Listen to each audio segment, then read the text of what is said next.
പിണറായി വിജയനായ ഞാൻ നിയമം വഴി സ്ഥാപിതമായ ഭാരതത്തിൻ്റെ ഭരണഘടനയോട് നിർവ്യാജമായ വിശ്വസ്തതയും കൂറും പുലർത്തുമെന്നും ഞാൻ ഭാരതത്തിൻ്റെ പരമാധികാരവും അഖണ്ഡതയും നിലനിർത്തുമെന്നും ഞാൻ കേരള സംസ്ഥാനത്തെ ഒരു മന്ത്രി എന്ന നിലയിലുള്ള എൻ്റെ കർത്തവ്യങ്ങൾ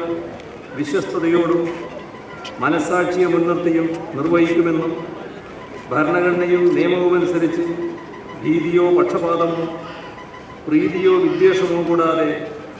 എല്ലാ തരത്തിലുള്ള ജനങ്ങൾക്കും നീതി ചെയ്യുമെന്നും സഗൗരവം പ്രതിജ്ഞ ചെയ്യുന്നു.